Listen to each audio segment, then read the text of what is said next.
5. jedete ayı görüp de arada tutup ve aydetmekten hakkında. Bu jedetemin mevzusa nişesi ilmi etmekten hakkında. Nahmeduhu ve nusalli ala rasulihil kerim.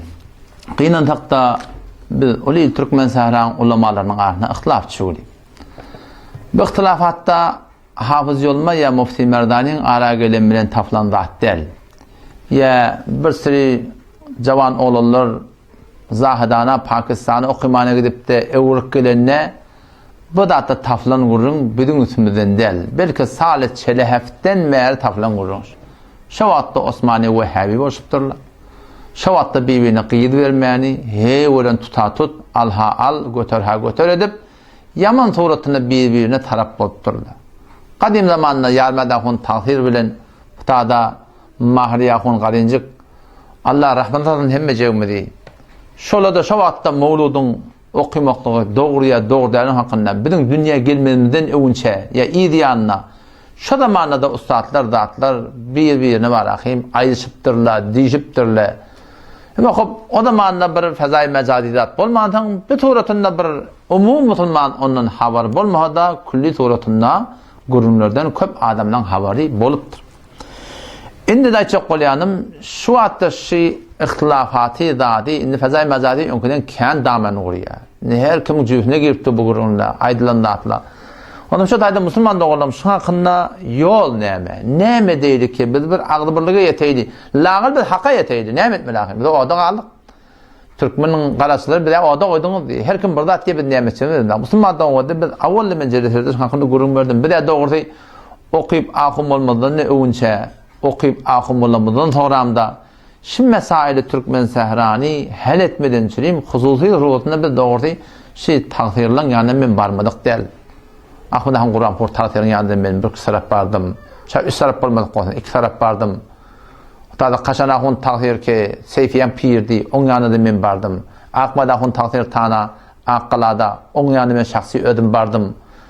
Tena ahun taqdirin yanına, Kur'an'da ahun avnuq taqdirin yanına, Telaya ahun taqdirin yanına.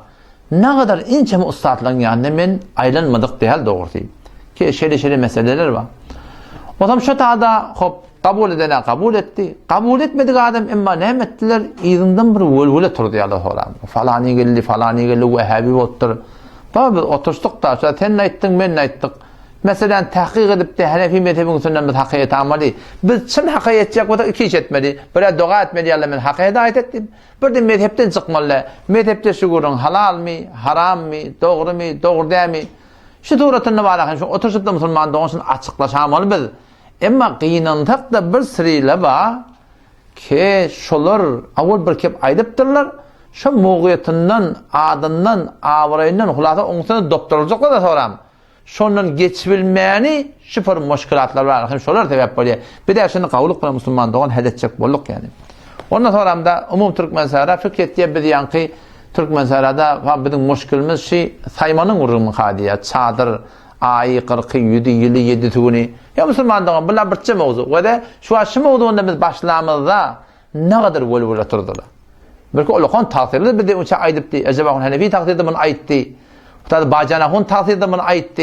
Ne kadar völvüle turdular. Biz de CD bilen kömekçi olduk. O şahide bir de uça başlamılı men dayak adım şonak. Hulasa şunu bizim adımda çok öttüler. Vehhabi. Ama Müslüman doğullum. Temvede hitabet biz şu hakikat kişi edilip duran şeriatda tertip biz adımızdan, avrayımızdan, muğuyetimizden, şahsiyetimizden geçtik ve doğan kardeş var Allah razı olsun önüne yigrenci ettik ama nece oldu yettik geçen meri yoş 5 gün etmeli ha 5 gün etmeli 3 gün etmeli ha 3 gün etmeli ve birden doğrusu qaday deyilipdi.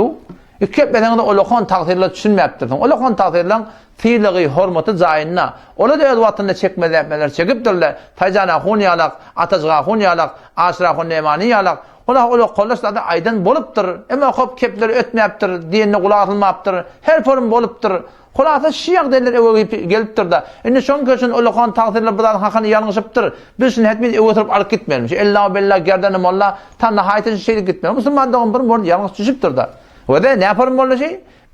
ten şuat bäri başy inqilapdan bäri 40 ýylyň içinde. Şu ayı, 40, 100 ýyly diýip milyard türkmen ili harc etdi. O hindi harç bolupdy. Ämin diýdiler şoňa, kabul bolsun diýdiler, gaýrat et diýdiler. Etmeler bir tertipde öyle berjek on sadaka vermeli, gariba yetime zade vermeli. Bu tertip dogurda tertibi öyle bolmaly. Namazyň onda tertibi var, tertibinden çykdan namazyň kabulle. Sadakanda tertibi var, tertipden çykdan sadakaň kabulle. Şun aýdylyp barahym, ne kadar haşyňa muhalefet edip, şu milyard harzyň ertekün kıyamet gün kim jogap bermeli. Taksirde ýalňyşypdyrmy? Hop hemmetler diýdim ha. Şuňa hakyna ýalňyşan adamlarken hop ne yaparım bunu çıkan hakkında bizimki doğru çıkadı. O siz fikretmeyen bizim gurumu fakasım kadim. Başta en çeme guruma, 60'tan erek guruma. Müslüman doğan, hormatlı ustadlar, baştaki mollalar, vagan men sen haişim şey, men sen yamallığım yok. Men yine bir hakikati düşünügülü. O sizin de köpüğünüz bilyansın doğruluğunu. Gelin otursaydın, açılsaydın. İyiydi var ağdallığı, oklamaydın. Bizim müşkülümüz hakkında da, inerleken bu da ekiz haram. Lep öylerde yapsırıp, hücrelerde yapsırıp men şol ýanky sırrynty gadim tarapy bir herkene betiň men bilije ýegeni men dailemi öýne baranda lap kıbla tarapdady aýyrmany gorkýarlar çekilýärler hatta tutlu köçekde doğa olan aýtdy şo wakan obasynda men aýallygym çügülýär ýarmada hun taqsyryň akil kıbla tarapda wagt oturup şonu dileýän diýipdi şizine galat fikirlere şo haram akdy ortaga getiripdi barahym Türkmen ile sebep bolugly. Oşun haramlygyny görünmämi? Hormatly ustadlar, aýa akdyň haramlygyna qyly qalbamy?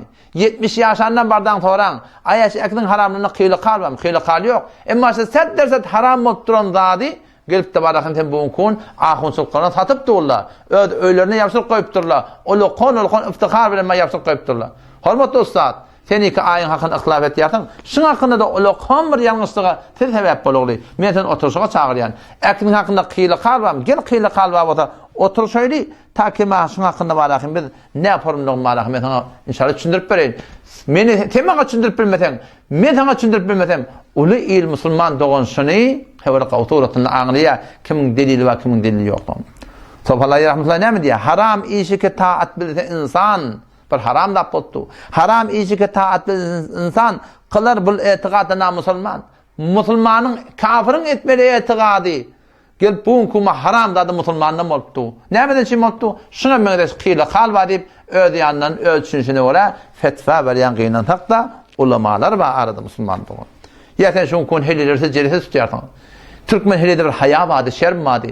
Şak erkekleriniň gelip kepleşmeni çekilýärdi.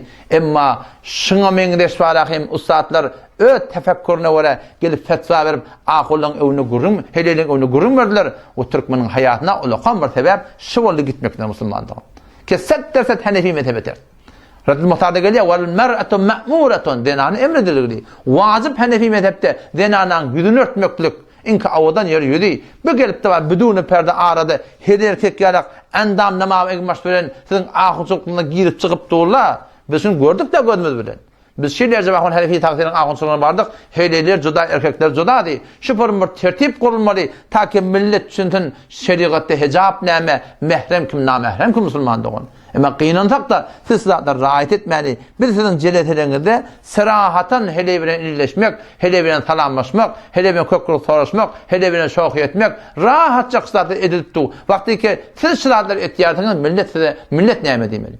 Millet nereden öğrenmeli? On bizi tontduğu görýärler, sizinkini en şeriat görýärler. Sofallahi näme diýär? Hulasa ve hazane şerh urat bitipdir belki çendin nutqadayat jawan hatunga namahrem imiştir salam etmek ona memnun demiştir. Salam vermek namahrem denana haram diýipdir jawan bolandan sonra. Jawan ýaşy göde gelýän denana diýär. Wallati la yarjuna nikaha. Ol nikahdan namitde bir göde gelýän denana wa şoň salamlaşmaklyk haram diýipdir. Kim aýdypdyr? Sofallahi rahmetullahi aýdypdyr. Hanefi mezhebiň ödünde de şeriata wala dogurdy. Oşoň men sattym muhterem ben sizden garabulan satdyryň.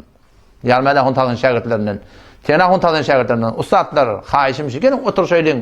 Men teleke niýetim ýok. Açylşaýlyň, bir de ýalňyş şeýler bardyr. Qyqçyk etmäli, da bir wagt goýaýly, oturşaýly, açylşaýly, türkmen sahrany bir agdybyrlyga getirjek bolaýly. Keşinna hem dünýämiň hem ahiretimizin abadçylygy bar. Allah tümüze tawfik bersin. Assalamu aleykum we rahmetullah.